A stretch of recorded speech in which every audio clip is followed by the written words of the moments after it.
Sisters కూడా sisters గురించి మాట్లాడచ్చు. దేవుడు మీకు ఇచ్చిన తలంపును రాసుకొని పంచుకోవడమే. మన అసెంబ్లీస్లో don't look for theology education ఉండాలి అని పాస్టర్లు ఏమి ఉండరు. దేవుని వాక్యాన్ని చదివి మరి బోధించినప్పుడు మనల్ని ఇతరులు గమనించి దే విల్ రికగ్నైజ్, గుర్తుపెట్టి మనకు అవకాశం దొరుకుతుంది కనుక యవనస్తులు తరబీదు పొందితే నెక్స్ట్ జనరేషన్ రెడీ అయితే దేవుని నామంకి మహిమలు ఉంటుంది. నాకు కూడా మీరు అందరూ ప్రేయర్ చేస్తున్నారు. మీ ప్రేయర్స్ వల్ల నేను ఇక్కడ నిలబడి చేయగలుగుతున్నాను. దేవుడు మనల్ని బలపరిచి మనల్ని ఆ విధంగా వాడుకుంటున్నాడు కనుక మరి దేవుని నామానికి మహిమ కలుగుతుంది కనుక మరి నాలాంటి వారు యవనస్తులు కూడా ముందుకు వచ్చి దేవుని నామాన్ని మహిమపరుస్తారు. ప్రేయర్స్లో జ్ఞాపకం చేసుకొని చిన్న ప్రార్థన చేసుకున్నాం. వాక్య పరిచయంలో సర్వాధికారి సర్వోన్నతుని మాకు దేవా మరి యొక్క ఆదివారం మాకు దయచేశారు. మీ సన్నిధిలో వాక్యం ఉండడానికి అది ఈ వాక్యంలో కొత్త విషయాలు నేర్చుకోవడానికి సన్నిధిలో వేచున్నప్పుడు మీరే మాతో మాట్లాడండి. మాకు అందరికీ కావాల్సిన వాక్యాలు మీ వాక్యంలో నుండి మాకు అందించి మీ నామానికి మహిమ కనుక ప్రభావం తెచ్చుకుంటున్నాయి. మా రక్షకుడు విమోచకుడునైనా యేసుక్రీస్తు నామంలో ప్రార్థించి వేడుకుంటున్నాను తండ్రి. ఆమేన్. సో టుడే యోబు గ్రంథంలో 6వ అధ్యాయం Job chapter 6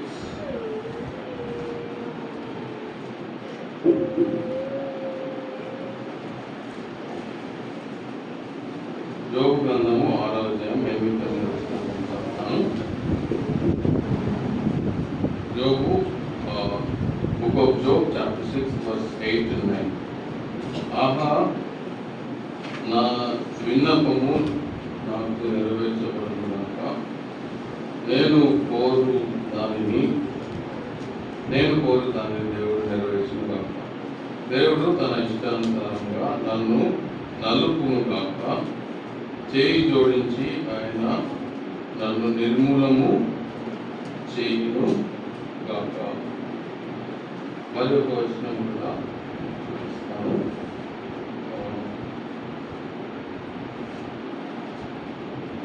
యోనా గ్రంథము 4వ అధ్యాయం 3వ వచనం. యోనా 4:3 పేజ్ నెంబర్ 763. యోనా 4:3 పేజ్ నెంబర్ 763.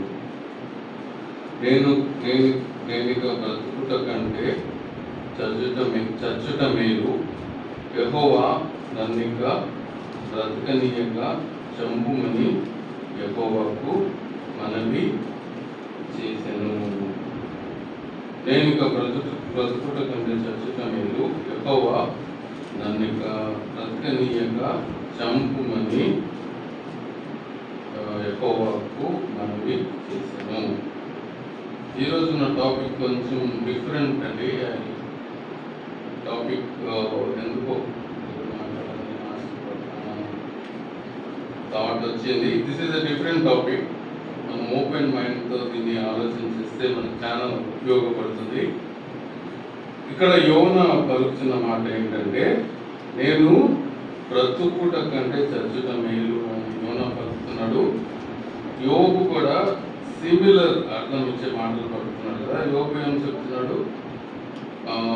9వ వచనం లాస్ట్లో చూస్తే, ఆయన నన్ను నిర్మూలము చేయునుగాక, లెట్ గాడ్ డిస్ట్రాయ్ మీ, లేక దేవుడు నన్ను చంపునుగాక. ఇక్కడ మనం చూస్తే ఈ రెండు సిచ్యువేషన్స్లో these people are asking God for something. దేవుని ఒక విషయం అడుగుతున్నారు కదా. What is that?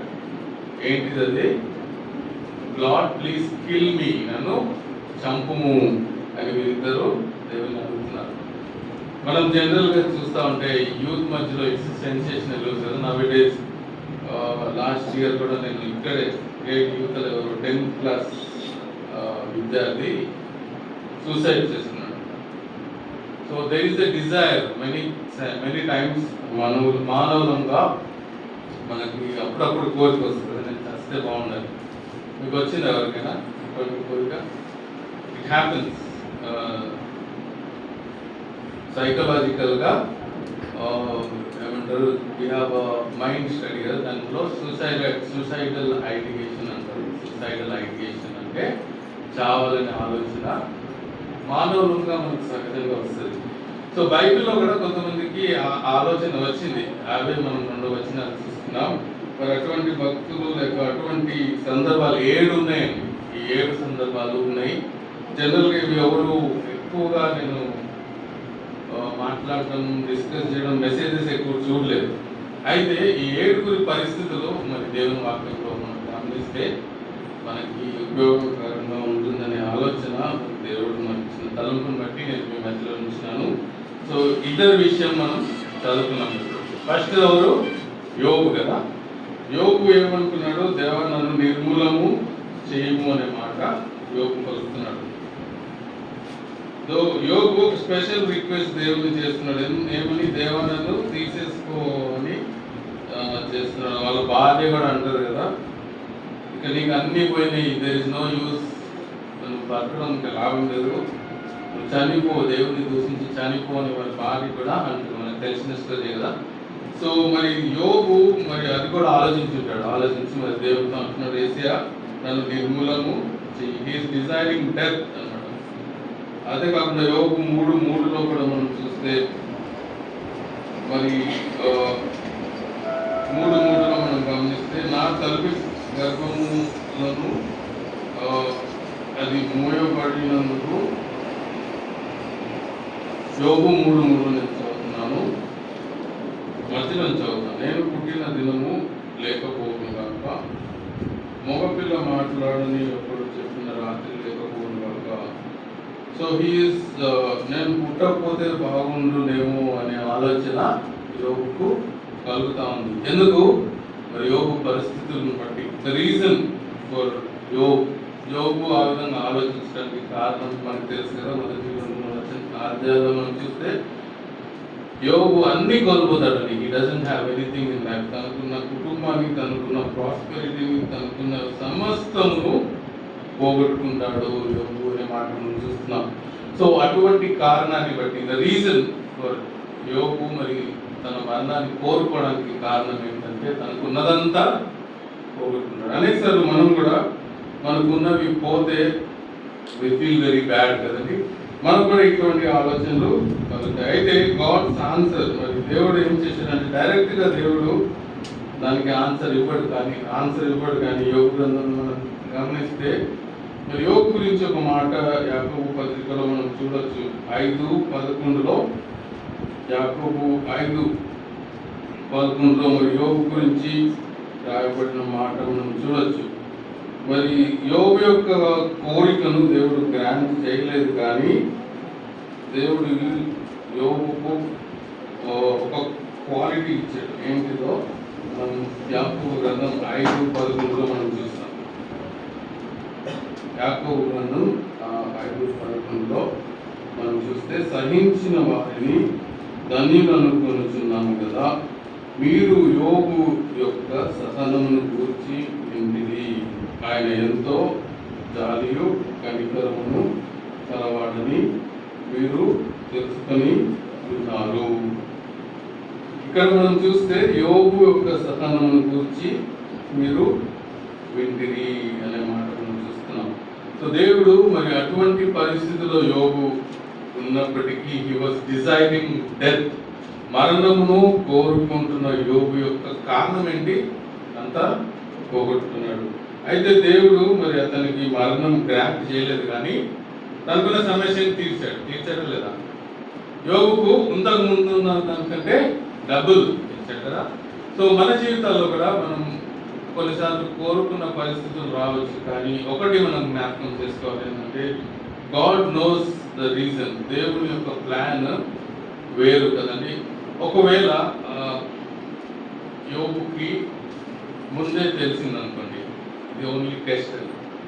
For example యోగుకి అన్ని పోగొట్టున్నాడు కదా, మరి ఒకవేళ దేవుడు యోగుకి ముందే చెప్పాడు అనుకోండి, యోగు నేను పరీక్షిస్తున్నాను మళ్ళీ ఇస్తాను అని చెప్పి ఉంటే, యోగు ఒకవేళ అలాగ చెప్పి ఉంటే మరి యోగు యొక్క థింకింగ్ వేరేగా ఉండేది కదా. దేవుని యొక్క ప్లాన్ కొన్నిసార్లు మనకు బయలు God will not reveal his plans. ఆయన ఉద్దేశాలు మనకు బయలుపరిస్తే మనకు అర్థం కావాలి. యోగు కూడా అర్థం అయి ఉండేది కాదు, ఎందుకు దేవుడు ఇట్లా చేస్తున్నాడని. Job might not have understood. So దేవుడికి మన మధ్య మన పట్ల ఒక ప్లాన్ ఉంది, అది మనం గమనించాలి. సో యోగు యొక్క ఎక్స్పీరియన్స్ గురించి మనం ఆలోచన చేసినప్పుడు వాట్ వి లెర్న్, మనం నేర్చుకునేది ఏంటంటే దేవుడికి మన పట్ల గొప్ప ప్లాన్ ఉంది.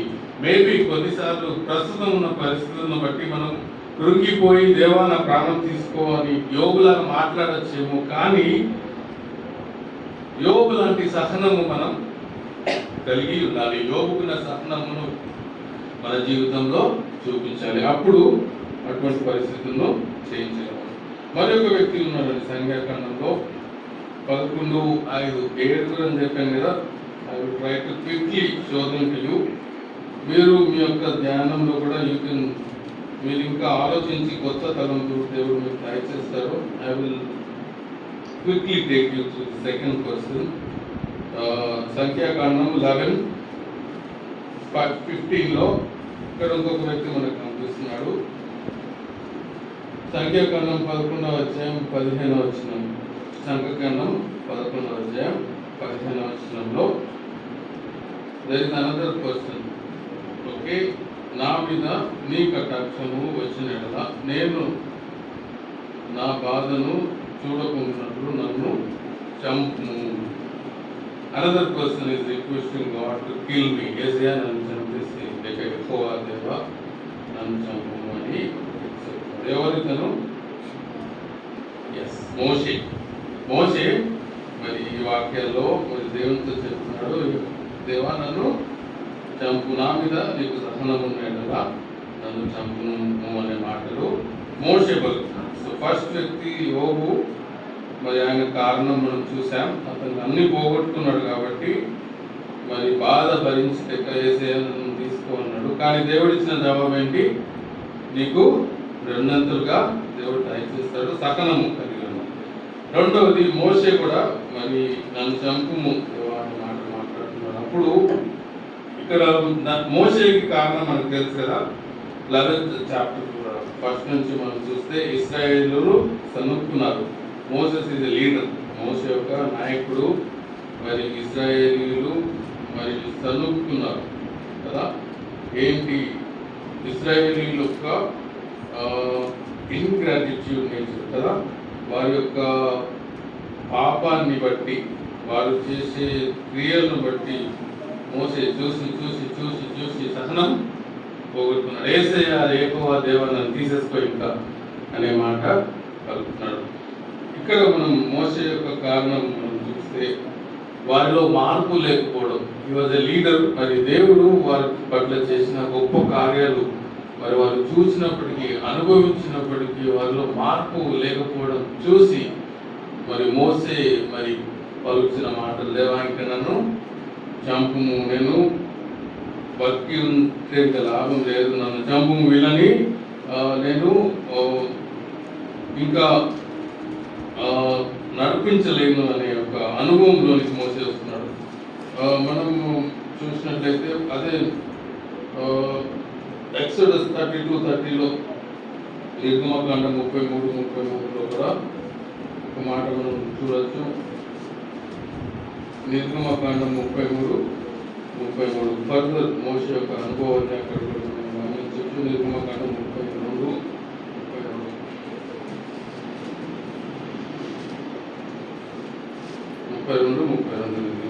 చదువుతున్నాను. అయ్యో, నీవు వారి పాపమును ఒకవేళ పరిహరించితివా, లేని ఎడల నీవు రాసిన నీ గ్రంథంలో నుండి నా పేరు తుడిచివేయమని బతిమాలుకును. బతిమాలు పొందుతున్నానను. సో ద రీజన్ మోసే మరి ఈ విధంగా దేవా నన్ను చంపుము లేక గ్రంథంలో నుండి నన్ను కూర్చివేయము అని చెప్పడానికి కారణం ఏంటంటే ఇశ్రాయేలీయుల పాపాన్ని బట్టి మోసే పలుకుతున్న మాటలు, వారి యొక్క మార్పు లేని జీవితాన్ని బట్టి మోసే పలుకుతున్న మాటలు మనం చూసినట్లయితే మోసే యొక్క అనుభవాన్ని ఒకసారి మనం గమనించినట్లయితే మనం కూడా అనేక సార్లు మన మీద జరిగే అన్యాయం మోసే మీద అన్యాయమే జరిగింది కదండి. They did not listen to his words. దేవుడు మరి మోసేను ఎన్నుకొని వారి మధ్యలో ఒక నాయకుడిగా ఉంచినప్పటికీ మరి మోసేకు అన్యాయమే చేస్తున్నారు, దేవుని పట్ల పాపమే చేస్తున్నారు, మోసే మీద సనుక్కుంటున్నారు. అనేక సార్లు మనం కూడా ఇటువంటి పరిస్థితి ఎదుర్కొనవచ్చు. ఈ లోకంలో ఉన్న పాపాన్ని బట్టి అనేక సార్లు మనం కూడా ఇంకా వీళ్ళు మారరు అనే అనుభవంలో ఉండొచ్చు. కానీ మరి దేవుడు ఇక్కడ చేసిన కార్యం ఏంటిది అని మనం చూస్తే అక్కడే సంఖ్యాకాండం 11:20లో మనం చూస్తే వాళ్ళు అడిగినవన్నీ మోసెకు దయచేస్తున్నాడు. ఇక్కడ కూడా మోసెకు దేవుడు పరిష్కారం దయచేస్తున్నాడు. అక్కడ మనం చూస్తే 11వ అధ్యాయంలో మీరు ఇంటికన్నా ఒకసారి చదవండి. వారికి ఉన్న రెండు సొల్యూషన్స్ని దేవుడు పరిష్కరిస్తున్నాడు. మొదటిది వారికి అన్నం లేక ఆహారాన్ని పక్షుల రూపంలో దేవుడు దయచేస్తాడు. రెండవది మోసేకు సహాయకంగా ఉండడానికి ఎల్డర్స్ని దేవుడు ఏర్పాటు చేస్తాడు. మోసే వాజ్ బర్డెన్, ఇంతమందిని ఒక్కరిని నేను వీరి పాపాన్ని వీరికి న్యాయం తీర్చడానికి నేను సరిపోను, దేవా నన్ను చంపుము. ఈ was in a frustrated situation. ఆ సిచ్యువేషన్లో కూడా దేవుడు సొల్యూషన్ దయచేస్తాడు మోసేకి. మోసేకి కొంతమంది ఎల్డర్స్ని హెల్ప్గా దేవుడు పంపిస్తాడు. సో దేవుడు మరి మోసేకు సహాయం చేసిన విధానం కూడా మనం గమనించాం. దేవుడు మరి మోసేను అటువంటి పరిస్థితి నుంచి హీ గాట్ సమ్ రిలీఫ్. 70 మంది నాయకులు లేక ఎల్డర్స్ మోసేకు సహకారంగా ఇవ్వబడినప్పుడు మరి మోసేకు కొంచెం రిలీఫ్ దొరికినట్టుగా మనం చూస్తున్నాం. So first person is Job. మరి జోబు ఎటువంటి పరిస్థితుల్లో దేవాలను తీసుకోని అడిగాడో మనం చూసాం. మరి దానికి దేవుడు పరిష్కారం ఇచ్చాడు. రెండవ వ్యక్తి మోసే కూడా ఎటువంటి పరిస్థితుల్లో దేవాలను చంపము అని మాట పలికాడో మనం చూసాం. దానికి దేవుడు పరిష్కారం ఇచ్చాడు. మూడవ వ్యక్తి మనం ఆల్రెడీ యోనా గ్రంథంలో 4:3లో మనం చదువుకున్నాం. నేను చనిపోవుట మేలు అని యోనా పలుకుతున్నాడు కదా. వాట్ ఈస్ యోనాస్ రీజన్? యోనా ఎందుకు దేవా నన్ను చనిపో నీవు, నేను చనిపోవడం మేలు అనే మాట యోనా ఎందుకు పలుకుతున్నాడు? 4:3లో, పేజ్ నెంబర్ 763, 4:3లో మనం చదువుకున్నాం. నేను ఇక బ్రతుకుట కంటే చచ్చుట మేలు, యెహోవా నన్ను ఇక బ్రతకనీయక చంపుమని యెహోవాను ప్రార్థిస్తున్నాను. అందుకు యెహోవా నీవు కోపించుట న్యాయమా అని అడిగాను. ఇక్కడ మనము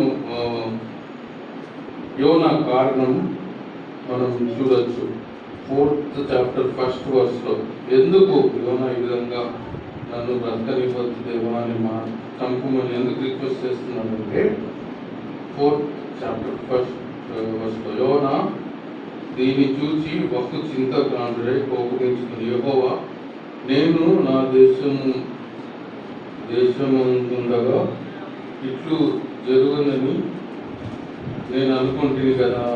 అందువలననే నీవు కటాక్షమును జాలిను బహు శాంతమును అత్యంత కృప గల దేవుడవై ఉండి ప్రస్తాపపడి కీడు చేయక మానుదుమని నేను తెలుసుకొని దానికి ముందుగానే దర్శించునకు నీ యోనా ఎందుకు చింతకాంతుడయ్యాడంటే దేవుడు మరి నినివే పట్టణస్థుల మీద కీడు చేయక పశ్చాత్తాపం చూపిస్తాడని మనస్సు యోనాకు కలిగినట్టుగా మనం చూస్తున్నాం. యోనా యొక్క రీజన్ ఏంటంటే అన్ఫర్గివింగ్ మైండ్. యోనాకు క్షమాపణ గుణం లేదు అని మనం చూస్తున్నాం. సో అందుకే మరి దేవుడు పాపులను క్షమిస్తుంటే, పాపులను రక్షిస్తుంటే అది చూసి ఓర్వలేక యోనా పలుకుతున్న మాటలు నన్ను వారిని కనికరిస్తున్నాడు కనుక దేవుడు మరి అది ఓర్వలేని పరిస్థితి యోనాలో చూస్తున్నాం. అందుకే దేవా నన్ను చంపుము అనే మాట, నేను బ్రతుకుంట మేలు అనే మాట మనం చూస్తున్నాం. సో ద రీజన్ ఫర్ యోనా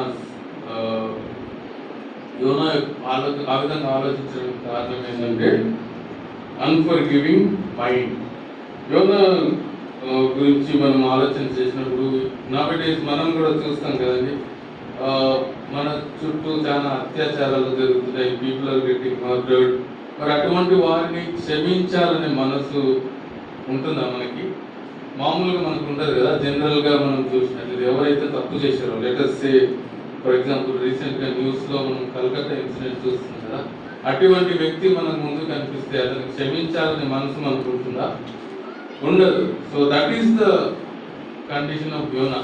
మనకు కూడా అనేక సార్లు people who have wronged us, మన మీద ఎవరైనా తప్పు నేరారోపణ చేస్తే, మనం ఎవరైనా తప్పు పడితే, మనలో తప్పు లేకున్నా తప్పు పడితే అటువంటి వారిని క్షమించే గుణం మనకు ఉండదు. అటువంటి గుణము మరి యోనాలో ఏ థాట్కి తీసుకెళ్ళిందంటే నేను చనిపోతే బెటర్ అనే సమస్యకు తీసుకెళ్ళింది. మనం ఇటువంటి పరిస్థితులు మన చుట్టుపక్కల ఇంట్లో చూస్తున్నాం కదండి, టీవీలో సీరియల్లో చూస్తే ఏవే వస్తాయి కదా, నాకు తెలియదు కానీ బట్ కండిషన్స్ మనం చూస్తే ఇతరులను క్షమించలేని పరిస్థితి, మనకు కలిగిన గాయాన్ని బట్టి ఇతరులను క్షమించలేని పరిస్థితి, అటువంటి పరిస్థితికి దిగజారిపోయిందంటే యోనా పరిస్థితిలో. యోనా మరి అటువంటి మృగాలు అనుకోవచ్చు, లేకపోతే అటువంటి పాపం చేసే వారిని చూసి వారిని క్షమిస్తాడా దేవుడు, అటువంటి వారు దండనకే తగిన వారు అని యోనా అనుకున్నట్లుగా మనం కూడా అనేకసార్లు మన మీద తప్పు నేరారోపణ చేసిన వారిని బట్టి వారిని శిక్షించాలి, వారు శిక్ష పొందాలి, దేవుడు వారి మీద ప్రతీకారం తీసుకోవాలనే ఆలోచన మనం కలిగి ఉంటాం కదండి. సో ఫర్ ఎగ్జాంపుల్ స్కూల్లో జరిగిన విషయం జర్నీ చెప్పినట్టున్నారు, వాళ్ళ ఫ్రెండ్స్ అనవసరంగా ఆమెను ఏడ్పిస్తున్నారు. నేను గమ్మున ఎందుకుండాలి, నేను పోయి కంప్లైంట్ చేస్తాను, వాళ్ళకి పనిష్మెంట్ వచ్చేలాగా చూస్తానని వచ్చి చెప్పింది. సో అది కామన్ ఏమన్నా కదా, మన మీద ఎవరైనా చిన్న example, day to day example ఏం చెప్తున్నా, వాళ్ళు స్కూల్లో డైలీ ఆడుకునేటప్పుడు కొంతమంది ఫ్రెండ్స్ అనవసరంగా ఆమె తప్పు చేయకపోయినా కదా మీ మీద నేరాలు మోపుతుంటారు మీ ఫ్రెండ్స్. అటువంటి నేరాలు మోపినప్పుడు మనకేమనిపిస్తుంది, తప్పకుండా అతను శిక్షించబడాలి, మనం కంప్లైంట్ ఇవ్వాలి, అతనికి లెసన్ నేర్పించాలనుకుంటాం. కానీ బైబిల్లో ఏం రాసిందంటే పగ తీర్చుట ఎక్కువ రివెంజ్ ఇస్ గాడ్స్. దేవుడు వారి మధ్య వారి పట్ల రివెంజ్ తీసుకుంటాడు. ఇట్స్ నాట్ యోనాస్ ప్రాబ్లం, అది యోనా ప్రాబ్లం కాదు. వాళ్ళు పాపం చేసి మరి దేవునికి వ్యతిరేకంగా పాపం చేసిన వారిని మరి దేవుడు క్షమిస్తుంటే మరి యోనాకు నచ్చట్లేదు. దట్ ఈస్ నాట్ యోనాస్ ప్రాబ్లం. అనేక సార్లు మనం కూడా ఇటువంటి పరిస్థితుల్లో మనం వెళ్తూ ఉంటాం. అయితే మనం గమనించాలి ఏంటంటే when we saw God's love, దేవుని ప్రేమను వారి పట్ల మనం చూపించినప్పుడు ఆటోమేటిక్గా మారిపోతారు.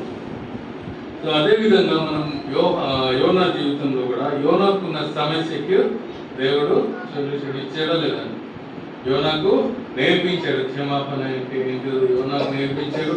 అంతేకాకుండా నినివే ప్రజలను క్షమించాడు దేవుడు, వారి మీద దండన రాకుండా దేవుడు వారిని కాపాడాడు. వారు మరి యోనా పట్ల మరి ఇంతకుముందులాగా బిహేవ్ చేయట్లేదు. ఇంతకుముందు మరి యోనాను ఎక్కిరించారేమో, యోనానే కాదు మరి ఇంతకుముందు వారి ఇతరుల పట్ల మరి భయంకరమైన జీవితం వారు జీవించారు. కానీ వారు పశ్చాత్తాపం పొందిన తర్వాత వారి జీవితంలో మార్పు చూసి మరి యోనా గ్రహించి ఉంటాడు, ఎస్ దేవుడు మరి క్షమించే దేవుడు, నాకు క్షమించే గుణం లేదు కానీ దేవుడు క్షమించే గుణం ఉంది అని యోనా గ్రహించాడు. సో యోనా ప్రాబ్లంకి కూడా దేవుడు సొల్యూషన్ దయచేశాడు. ఇంకా ఎలీషా ఉన్నాడండి, మొదటి రాజులు 19:3-4 త్వరగా మనం చూస్తున్నాం. ఇంట్రెస్టింగ్ ఉంది కదా, if anybody is getting bored. ఇంకా 2-3 గురించి నేను త్వరగా చెప్తాను. మొదటి రాజులు 19 chapter 3, మొదటి రాజులు 19వ అధ్యాయం చాప్టర్ 19 verse 3లో ఇక్కడ మనకు తెలిసిన వ్యక్తే ఎలీషా కదా, ఏలియా మూడవ వచనం నేను చదువుతాను. 1 కాబట్టి అతను ఆ సమాచారం తెలుసుకొని లేచి తన ప్రాణం కాపాడుకున్నట్టుకై పోయి యూదా సంబంధమైన వైషబాకు చేరి అచ్చట ఉండమని కర్తాలతో చెప్పాను. 4వ వచనం, తాను ఒక దినము ప్రయాణము అరణ్యంలోనికి పోయి ఒక బదరీ వృక్షము కింద కూర్చుండి మరణాపేక్ష గలవాడై, యెహోవా, నా పితరుల కంటే నేను ఎక్కువ వాడను కాను, ఇంత మటుకు చాలును, నా ప్రాణము తీసుకొను అని ప్రార్థన చేశాను.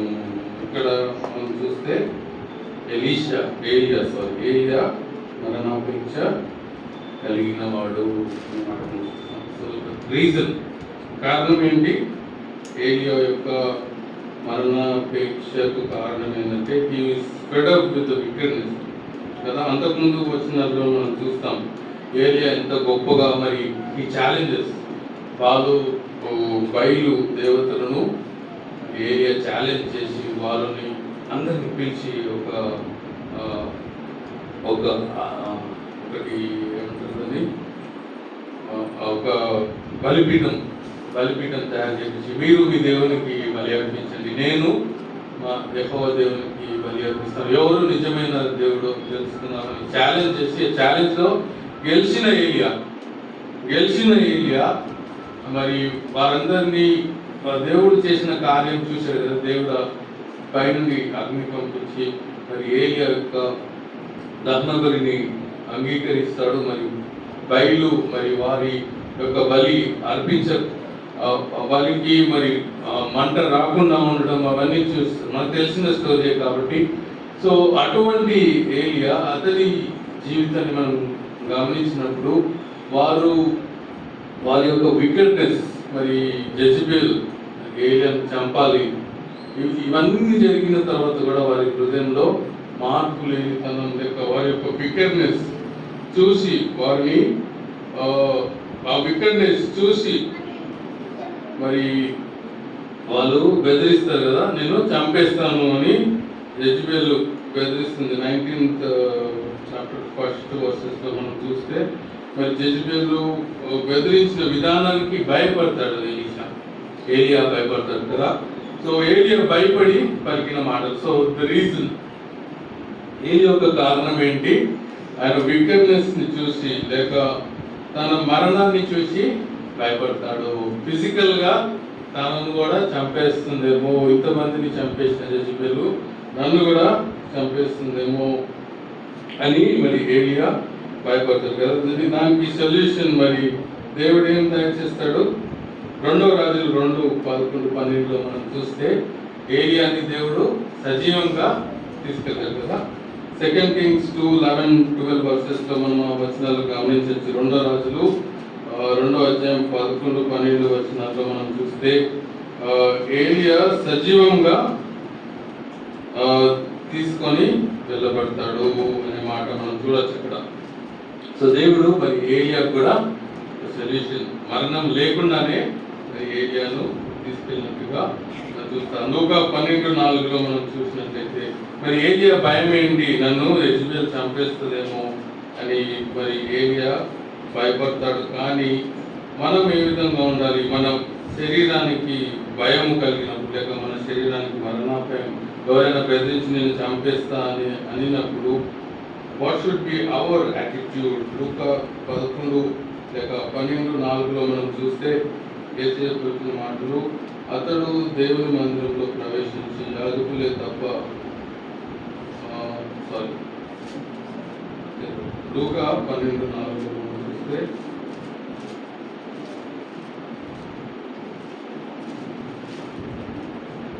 అక్కడ యేసయ్య మంచి మాట ఉంది, నేను చదువుతున్నాను. అందుచేత మీరు చీకటిలో మాట్లాడుకొని వెలుగులో వినబడును, మీరు గలలిగా చెవిలో చెప్పుకున్నది మిద్దెల మీద చాటింప వాడును. 4వ వచనం దేహమును చంపిన తర్వాత మరేమీ చేయనేరని వారికి భయపడకుడి. ఎవరికి మీరు భయపడవలనో మీకు తెలియజేయును. చంపిన తర్వాత పరలోకంలో పడద్రోయ శక్తి గల వానికి భయపడుడి. దేహమును చంపు వారికి మీరు భయపడకుడి, కానీ మరణించిన తర్వాత ఆత్మను చంపేవారికి, ఆత్మను కాక దేహాన్ని చంపేవారికి భయపడవద్దని అనే పాట కూడా ఉంది కదా. మన ఆత్మను చంపేవారికి మనం భయపడాలి, కానీ మన దేహాన్ని చంపేవారికి భయపడకూడదు అనే మాట మనం చూస్తున్నాం. సో ఏలియా జీవితంలో కూడా దేవుడు ఏలియా కూడా పరిష్కారం దయచేస్తాడు. ఏలియాకు మరణం లేకుండానే తీసుకెళ్తాడు. కానీ మన జీవితంలో మనం ఒకవేళ మరణాపాయం కలిగినప్పుడు మరణంకు భయపడి మనం యేసయ్యను తీసుకోవాలి మనం చెప్పుకోవడం, కానీ మన ఆత్మను చంపేవానికి భయపడాలి అనే మాట మనం చూస్తున్నాం. సో ఇంకా నలుగురు గురించి మనం చూస్తున్నాం. మొదటిది అబౌట్ యోగుకు మరి చనిపోవాలనే ఆశ ఎందుకు కలిగిందంటే తనకున్న అన్నీ పోగొట్టుకున్నాడు కదా. దానికి మరి దేవుడు సమాధానం ఇస్తూ తనకున్న వాటి కంటే డబుల్ దేవుడు దయచేస్తాడు. మరి మోషే కూడా మరి వారి యొక్క పాపాన్ని బట్టి మరి నేను చనిపోవాలి మోషే అనుకున్నప్పుడు మరి దేవుడు వారికి కూడా సొల్యూషన్ దయచేస్తాడు. మోషేకి కూడా తనకున్న భారాన్ని, లీడర్గా తనకున్న భారాన్ని తొలగించి మరి వారికి అవసరమైనవన్నీ కూడా మరి దేవుడు దయచేసినట్టుగా మోషేకున్న ఇబ్బందులు, మోషే పలికిన మాటను బట్టి కూడా దేవుడు సొల్యూషన్ దయచేశాడు. యోనాకు కూడా దేవుడు సొల్యూషన్ దయచేశాడు. అన్ఫర్గివింగ్ నేచర్ ఉన్న యోనాకు మరి ఫర్గివ్నెస్ నేర్చుకునే విధంగా మరి నినివే ప్రజలను క్షమించినట్టుగా యోనా విషయంలో చూస్తున్నాం. మరి ఏలియా విషయంలో కూడా మరణాపేక్ష కలిగినప్పుడు దేవుడు మరణం లేకుండా చేశాడు. అంతేకాదు మరి మరణము దేహాన్ని గురించి మనం చింతించకూడదు, కానీ ఆత్మను చంపే దేవునికి భయపడాలి. మన దేహము ఉన్నా లేకపోయినా సదాకాలము దేవునితో ఉండే మన ఆత్మ విషయం మనం భయపడాలి, కానీ దేహాన్ని చంపే వారి గురించి భయపడకూడదు అనే మాట మనం చూస్తాం. ఇప్పుడు ఇంకా మిగిలిన 3 నూతన నిబంధనలు ఉన్నాయండి. ఫిలిప్పీలు రాసిన పత్రిక 1:23, ఫిలిపియన్స్ చాప్టర్ 1:23, ఫిలిప్పీలకు రాసిన పత్రిక 1వ అధ్యాయం 23 చదువుతున్నాము.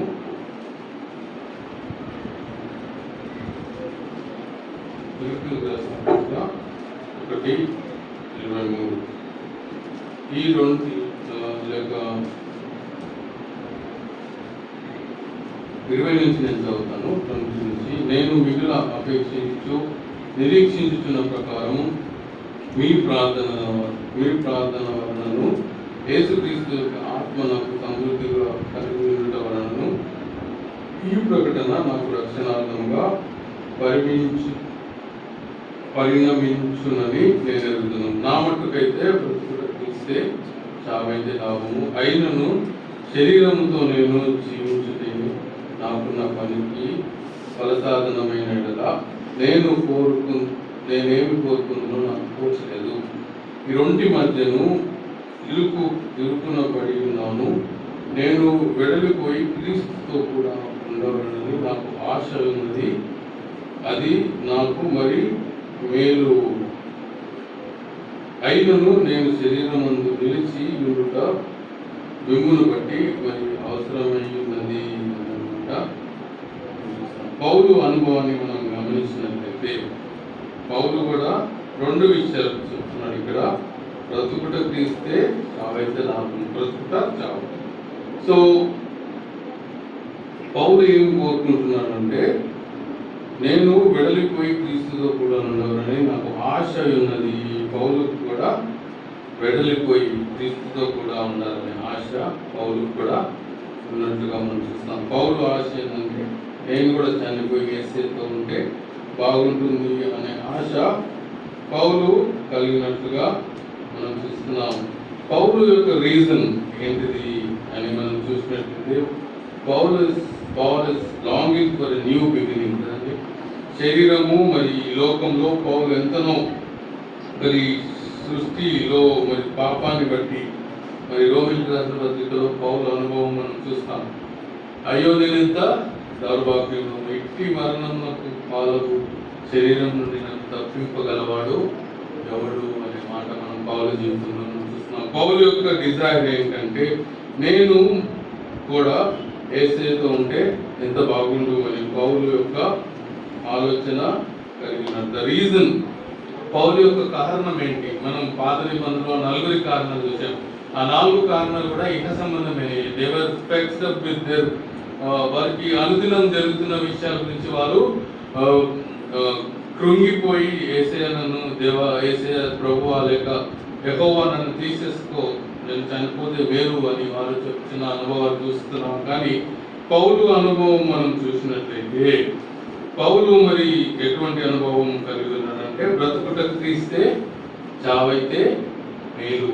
పాత నిబంధనలో మనం చూసినట్లయితే they were all asking for death. వాళ్ళందరూ యేసయ్య నాకు చావు దయచేయి అని వాళ్ళు అడుగుతున్నారు. కానీ ఈ పౌలు అనుభవం మనం చూసినట్లయితే he is willing to die.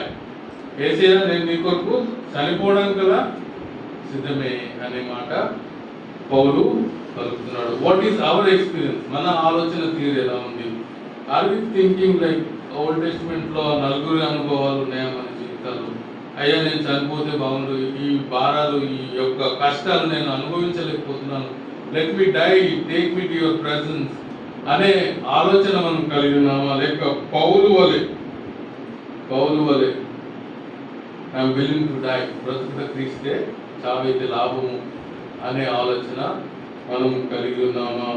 ఒకసారి మనం గమనిద్దాం. సో 5వ వ్యక్తి పౌలు తాను కూడా చనిపోవాలని కోరుకుంటున్నాడు. కానీ ఈజ్ విల్లింగ్ టు డై. యేసయ్య నన్ను తీసేసుకో అని ఆయన అడగట్లేదు, కానీ ఈజ్ విల్లింగ్ టు డై. యేసుతో కూడా ఉండాలని ఆశతో. అబ్రాహాము విశ్వాసం కూడా మనం చూస్తాం కదండి. మరి పరలోకాన్ని చూడాలి, యేసయ్యతో ఉండాలనే ఆశతో మరి అబ్రహాం గుడారంలో జీవించిన విధానాన్ని మనం చూస్తున్నాం. సో పౌలు కూడా మరి చనిపోవాలని ఆశ ఉంది, కానీ ఈజ్ విల్లింగ్ టు డై. యేసయ్య నన్ను తీసుకో అని అడగట్లేదు, కానీ is willing to die. So that is lot of difference కదండి. వారి అనుభవాలకి పౌలు అనుభవాలకి చాలా డిఫరెన్స్ ఉంది కదండి. సో ఇంకొక అనుభవం మనం చూద్దాం. This is the experience of 1 యోహాను 3:16 చూద్దాం. ఇది ఎవరి అనుభవము? మరణం గురించి మరి ఒక అనుభవం. 1 యోహాను పత్రిక 3:16. 1 యోహాను పత్రిక 3:16 మనం చూస్తే ఇక్కడ ఇంకొక మరణ అనుభవం మనం చూస్తాం. 1 John 3:16 మరణమునకు ఆశపడుతున్నవాడు ఆయన మన నిమిత్తము తన ప్రాణం పెట్టెను గనుక దీని వలన ప్రేమ ఎట్టిదని తెలుసుకుంటున్నాము. మనము కూడా సహోదరుల నిమిత్తము మన ప్రాణమును పెట్టబద్దులమై ఉన్నాము అన్నమాట మనం చూస్తున్నాము. ఇక్కడ మనం చూస్తే this is the experience of our Lord Jesus Christ. యేసుక్రీస్తు ఏం చేశాడంట? మన నిమిత్తము తన ప్రాణం పెట్టెను కనుక దీని వలన ప్రేమ ఎట్టిదని తెలుసుకొనిస్తున్నాము అనే అనుభవాన్ని మనం చూస్తున్నాము. సో జీసస్ క్రైస్ట్ మరి విల్లింగ్లీ, మనకు తెలుసు కదా, మనం ఆరాధనలో కూడా చూస్తున్నాము. తండ్రి మరి యేసు ప్రభువును నలగొట్టుటకు ఇష్టపడేది లేక యేసుక్రీస్తు తను తానే he was willing to die for others. దానివల్ల మరి ఇతరుల పట్ల మరి దేవుని ప్రేమను ఇతరులకు చూపించగలిగారు. So this is a total different experience. పౌలు అనుభవం కానీ యేసుక్రీస్తు అనుభవం కానీ మనం చూసినప్పుడు వారు కూడా చనిపోవడానికి ఇష్టపడ్డారు. కానీ ఎందుకు? The reason why they desire to die అని మనం చూస్తే ఇతరులను ప్రేమించి వారు మారాలని చెప్పి, మరి పౌలు అయితే మరి యేసుక్రీస్తుతో ఉండాలని చెప్పి ఆశతో మరి పౌలు హతసాక్షిగా అవుతారు కదండి. హతసాక్షి అయినప్పుడు పౌలు మరణాన్ని చూసి మరి అనేకులు మరి యేసు వైపు తిప్పబడతారనే ఉద్దేశంతో he was willing to die. He was not asking for death. దేవా నాకు చావు దయచేయి, నన్ను తీసేసుకో, ఈ ప్రాబ్లమ్స్ నుంచి నేను సొల్యూషన్ నాకు దొరకట్లేదు అని పౌలు చెప్పట్లేదు. కానీ యేసుక్రీస్తు కూడా మరి పాపం అనే సమస్యను చూసి పారిపోలేదు. యేసుక్రీస్తు తన ప్రాణాన్ని ఇచ్చాడు. he was willing to die. మనం కూడా ఎటువంటి అనుభవం కలిగితే మనం చావాలనే ఆశను దేవుడు మార్చేస్తాడు. If we can live for others, చచ్చేదాకా ఇతరుల కొరకు మనం జీవించగలిగితే లైక్ జీసస్, యేసుక్రీస్తు తన ప్రాణం పోయేంత వరకు he lived until he was willing to die. మనం కూడా మన స్నేహితుల కొరకు, ఫ్రెండ్స్ కొరకు, సొసైటీ కొరకు చావడానికి సిద్ధపడితే that will give meaning to our life. We should not ask for death. మనము చావుని కోరుకోవద్దు, కానీ చావడానికి ఇష్టపడాలి. there is a lot of difference కదండి. చావుని కోరుకోవడానికి, చావడానికి ఇష్టపడడానికి చాలా డిఫరెన్స్ ఉంది. యేసుక్రీస్తు అనుభవంలో he was willing to die for all mankind, for God so loved the world that he gave his only begotten son. యేసుక్రీస్తు మరి చనిపోవడానికి కూడా సిద్ధపడ్డాం. What is our thinking? మన ఆలోచన ఏంటి? యూదా కూడా ఉన్నాడు కదండి, ఇంకొక వ్యక్తి. యూదా గురించి మనకు అందరికి తెలుసు. తాను కూడా చావాలనుకొని ఉరి వేసుకొని చనిపోయాడు. ఆ వచనం కూడా చదువుతున్నాం. మత్తయి సువార్త 27:3-5. లాస్ట్ మ్యాన్ ఇస్ యూదా. మనం 7 గురించి అనుభవాలు చూసుకోవాలనుకున్నాం. 7 కూడా చూసాము. So the last experience is of యూదా యొక్క అనుభవం. మత్తయి సువార్త 27:3-5 వచనాల్లో మనం చూస్తే, మత్తయి సువార్త 27:3, అప్పుడు ఆయనను అప్పగించిన యూదా ఆయనకు శిక్ష విధింపబడగా చూసి పశ్చాత్తాపపడి ఆ 30 వెండి నాణెములు ప్రధాన యాజకులకు పెద్దలకు మరలా తెచ్చి, నేను నిరపరాధి రక్తమును అప్పగించి పాపం చేసిందని చెప్పి వారు దానితో మాకేమి నీవే చూసుకొని చెప్పగా, అతడు ఆ వెండి నాణెములు దేవాలయంలో పారవేసి పోయి ఉరి పెట్టుకొనెను. ఓకే, మరి చావాలని ఆశ ఉంటేనే కదా ఉరి పెట్టుకునేది. సో అల్టిమేట్లీ యూదా విషయం మనం చూస్తే పశ్చాత్తాప పడలేక తన పాపాన్ని బట్టి చనిపోయినట్లుగా మనం చూస్తున్నాం. బికాస్ ఆఫ్ సిన్, పాపము మరి యూదాను మరి చనిపోయే విధంగా యూదాను తీసుకొని వెళ్ళింది, ఈడ్చుకొని పోయింది. యూదాలో ఉన్న దురాశ కదా ఈడ్చుకొని పోయి it led to this death. అయితే మన థింకింగ్ ఎలా ఉంది? ఒకవేళ మనం పాత నిబంధన భక్తులాగా ఆలోచిస్తున్నామా, ఇంకా నేను చనిపోతే బాగుండు, నా యొక్క సమస్యలు తీరిపోతే బాగుండు, సమస్యలు తీరట్లేదు కనుక యేసయ్యను తీసుకొని దేవుని అడుగుతున్నామా, లేదా మరి యేసయ్యలాగా మన ప్రాణాన్ని ఆయన పెట్టి మనం ఈ లోకంలో జీవించడానికి ఇష్టపడుతున్నామా? Towards our friends, towards our family, towards our problems. మన సమస్యలను మనం ఉంటాయి, కానీ సమస్యల మధ్యలో ఒక్కవేళ మనం యేసుక్రీస్తు లాగా ఇతరులను ప్రేమిస్తూ జీవించగలిగితే, యేసుక్రీస్తుని ఇతరులకు చూపిస్తూ మనం మరణించగలిగితే, మరి అనేక మంది హతసాక్షులు ఉన్నారు కదండి, అనేక మంది మిషనరీస్ ఇండియాకి వచ్చిన వారి ప్రాణాన్ని దేవునికి ఇచ్చారు. If you can have that passion towards God, దేవుని పట్ల అటువంటి మనం ప్యాషన్ మనం కలిగి ఉంటే, we will be able to overcome our suicidal thoughts. Like మన మరణాపేక్ష అయితేనేమి, మన సమస్యలు అయితేనేమి, వాటన్నిటి నుంచి మనం విడుదల పొందాలంటే we should learn to love like Jesus. యేసుక్రీస్తు మరి ఈ లోకాన్ని ఎంత ప్రేమించాడో, మనం కూడా మన ఫ్రెండ్స్ని, మన నైబర్స్ని, మన సొసైటీని, మన ఫ్యామిలీని ఆ విధంగా మరణమగునంతగా ప్రేమించగలిగితే అప్పుడు దేవుడిని మనం ఇతరులకు చూపించిన వారంగా ఉంటాం. వాళ్ళు హతసాక్షులైతే మనం కూడా మరణమగునంతగా మనల్ని మనం తగ్గించుకొని, if you are willing to crush our self for others, whether it is for our family or society or for a good reason, దేనికైనా ఇతరుల కొరకు మనల్ని మనం త్యాగం చేసుకోగలిగితే అటువంటి మరణం, యేసుక్రీస్తు పొందిన మరణం లాంటి మరణమే మనం we should be willing to die, not asking for death. మరణాన్ని కోరుకోవడం కాదు, కానీ we should be willing to, ఎటువంటి అనుభవం మనం కలిగి మరి దేవుని మహిమపరిచే వారంగా ఉండడానికి దేవుడు సహాయం చేయడం కాక ఇటువంటి టాపిక్స్ మీద మీరు కూడా ధ్యానం చేస్తే దేవుడు మంచి ఆలోచనలు మీకు దయచేస్తాడు. డిఫరెంట్ ఎగ్జాంపుల్స్, ఇంకా ఎగ్జాంపుల్స్ని కూడా మీరు ఆలోచన చేసి మరి బైబిల్ చదివినట్లయితే ఇట్స్ ఎ వండర్ఫుల్ టాపిక్. దేవుడు ఈ వాక్యంను దీవించి మన యొక్క ఆత్మీయ ఎదుగుదల కొరకు సహాయం చేయను కాక ప్రార్థిస్తున్నాం. సర్వకారి సర్వోన్నత మా గొప్ప దేవ, అయ్యో మీ ఒక వాక్యంలో డిఫరెంట్ ఎగ్జాంపుల్స్ మేము చూసాం. Asking for death, willing to die, మరణాన్ని కోరుకోవడానికి మరి చావడానికి సిద్ధంగా ఉండడానికి ఉన్న డిఫరెన్స్ చూడగలిగాం అనేకమైన ఎగ్జాంపుల్స్ తోటి. అయ్యో మరి మా సొసైటీలో పెద్ద సమస్యగా ఉంది ప్రభావ, మరి దాని మీద మేము సరైన అవగాహన కలిగి మేము జీవించడానికి సహాయం చేయండి.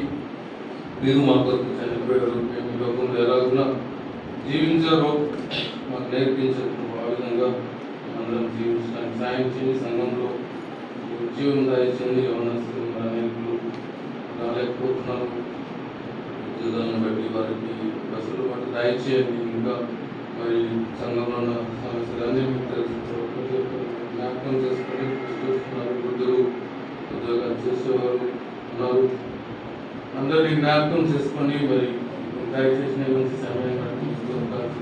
వారం అంతా మాకు కూడా నడిపించండి. మరి గూగుల్ మీట్లో జరిగే అదేవిధంగా ఈ మంత్లో మేము జరిగించాలనుకున్న కూడికను కూడా సాయం చేయండి. అన్ని విషయాల్లో మీరు మాకు తోడండి, నడిపించమని పొందమని మా రక్షకుడు విమోచకుడు యేసుక్రీస్తు నామములో ప్రార్థించి వేడుకుంటున్నాం తండ్రి. అందరికీ వందనాలు.